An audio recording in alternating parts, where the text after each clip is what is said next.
Hello les Lénouches, j'espère que vous allez bien. Écoutez, moi ça va, je suis très contente de vous retrouver encore pour une autre vidéo YouTube.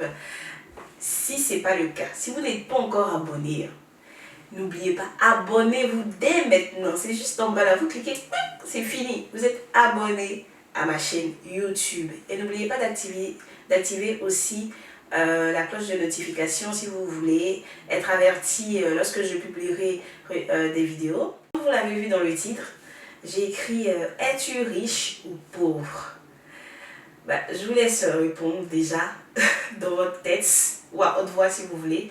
Je vous demande, est-ce que vous êtes riche ou vous êtes pauvre? Alors moi je sais, je connais mon cas actuellement. Je sais et c'est à peu près le cas de plusieurs personnes. Plusieurs personnes actuellement. Alors, moi, je vous dis, en fait, depuis une semaine, j'ai commencé à lire un livre qui s'appelle Père riche, Père pauvre. Attendez, je vais vous montrer. Père riche, Père pauvre de Robert Kiyosaki. Ah, il y a un nom. Père Robert Kiyosaki. Voilà, de Robert Kiyosaki. C'est un livre qui est un best-seller, en tout cas c'est son best-seller, qui a été qui est vendu depuis tellement d'années. Attends, depuis je sais pas, ça fait plus de 20 ans en fait qu'il a voilà, 20 ans qu'il a écrit ce livre. Et tous ceux, enfin c'est un best-seller quoi. Je pense que la plupart de vous l'avez entendu, enfin forcément un jour quelque part, Père riche, Père pauvre, Père riche, Père pauvre. Mais franchement, moi je l'avais jamais acheté pour le lire, je l'avais jamais lu. Et sur un coup de tête, en tout cas, j'ai voulu en savoir plus de ce qu'il disait. Et j'avais commandé les livres sur Amazon. Si vous voulez, je vous mettrai le lien dans la description. En fait, je vous mettrai le lien direct sur Amazon. Du coup, dès que vous cliquez sur le lien, vous irez directement sur le livre pour le commander et vous faire livrer. Alors, j'ai commencé à lire le livre, je vous assure, j'ai pas encore terminé. Je suis à la 62e page. J'ai pas encore terminé, mais c'est un truc de fou parce que à chaque fois que je lis le livre, j'ai l'esprit ouvert, j'ai le mindset qui se développe un peu plus, même si j'ai mon mindset qui est déjà développé.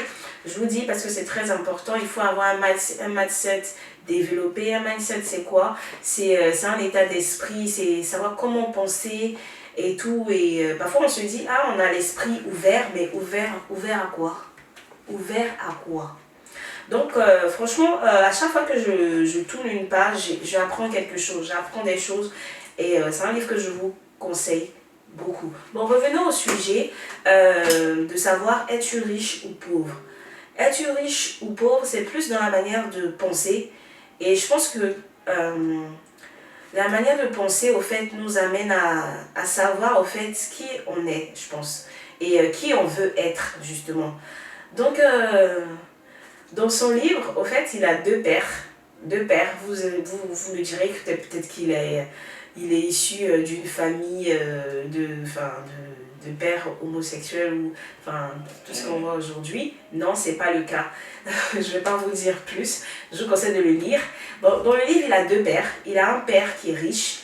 Et il y a un autre père qui est pauvre. Voilà, un père qui est pauvre, mais qui n'est pas vraiment super pauvre. C'est pas un père qui mendie ou qui n'arrive pas à régler ses factures, non. C'est un père lambda, comme toute personne, enfin, comme la majorité des personnes, en tout cas, dans ce monde, qui a un travail, qui travaille normalement, qui paye ses factures, voilà, mais il est considéré comme pauvre parce que aussi il a l'esprit pauvre, il réfléchit comme un pauvre.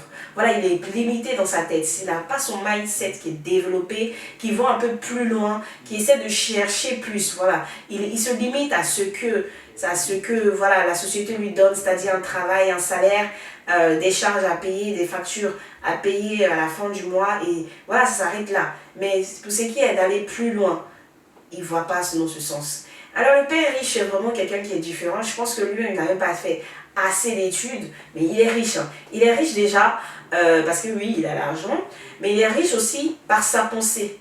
Voilà, il est riche par sa pensée et sa façon de voir les choses sont complètement différentes au fait de ce père lambda qui est un peu comme tout le monde, monsieur tout le monde, qui quand même a des moyens, modestes on le dira, mais qui est pauvre. Voilà, donc au fait, lorsque je lis ce livre, je me dis, mais au fait, déjà je vois déjà dans quelle catégorie je suis et quelle catégorie la plupart de nos parents sont. C'est-à-dire qu'ils sont, voilà, enfin vous le direz, voilà, ils réfléchissent en tant que, voilà, faites des études c'est bien, on n'a pas dit c'est pas bien, parce que faites des études c'est bien, ça dit aller jusqu'au bac plus 5, quand on dit bac plus 5, il y en a qui te disent non, bac plus 5 c'est trop petit, voilà, je vais jusqu'au au doctorat, voilà, si je sais pas, moi à l'époque on me disait 2 SS, bref. Donc voilà, ils sont là, ils t'encouragent seulement sur les études, études.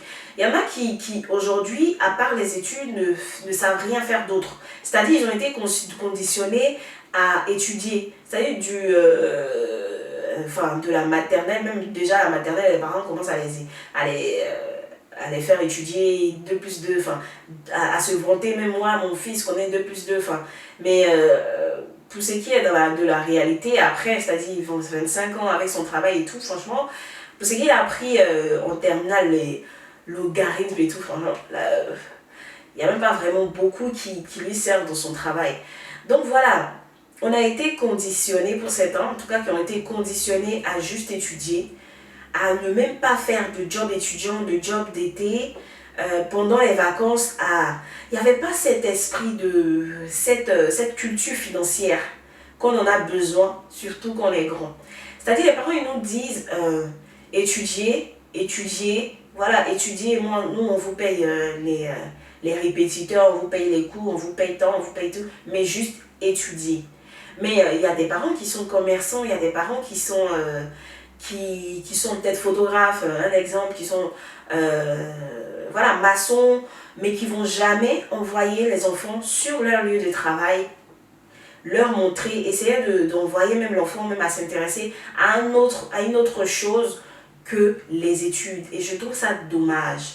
Dommage dans le sens où, prenons un exemple de quelqu'un qui est photographe, c'est-à-dire un photographe professionnel. Et toi, tu demandes à ton enfant de juste étudier. Bah ok, il étudie. Jusqu'il a 16 ans, 17 ans, il fait que lui, il connaît que les études. Hein. C'est-à-dire que lui, s'il va à l'école, bah, il est premier de sa classe et tout. Mais son père, là, est juste photographe. Il est photographe. C'est-à-dire qu'en dehors des études, il aurait pu commencer à s'intéresser à la photographie, à comment faire les réglages de base, à comment modifier les photos avec tout ce qui est application aujourd'hui, Photoshop, Lightroom et consorts. Mais pour essayer même avec l'enfant, 16-17 ans, il peut quand même se faire des sous avec juste ça, le fait que son père l'ait appris depuis l'âge peut-être de 10 ans. Mais avec ça, il aurait pu commencer à se faire des sous à partir de 16 ans. Juste avoir un job d'étudiant, vous voyez ce que je veux dire.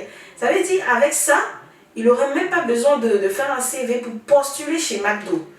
Avec ça, il se présente sur la toile et il se dit, moi je propose mes services en tant que montage vidéo, montage photo et tout, et je facture voilà, 60 € pour chaque truc. Mais voilà, avec ça, ben, l'enfant n'aurait même pas besoin de faire McDo, enfin de travailler à Quick et consorts, et il aurait pu gagner du temps.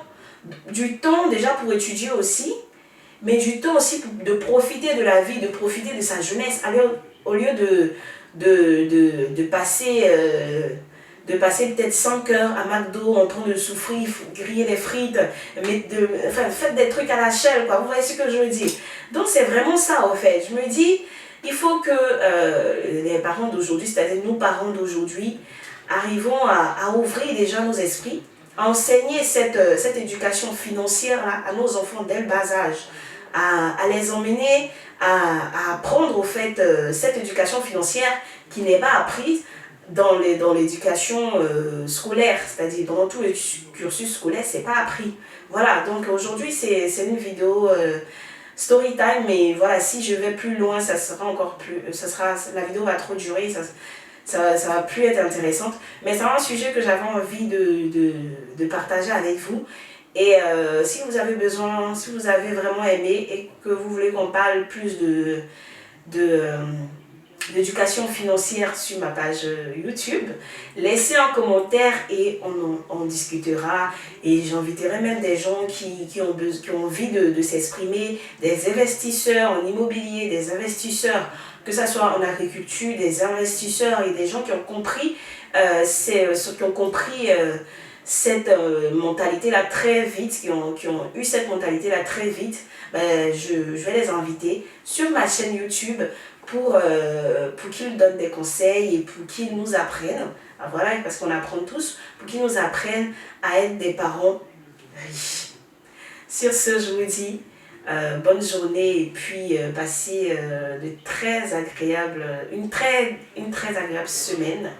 Voilà, bisous. Et puis n'oubliez pas, abonnez-vous, partagez la vidéo, partagez ma chaîne YouTube.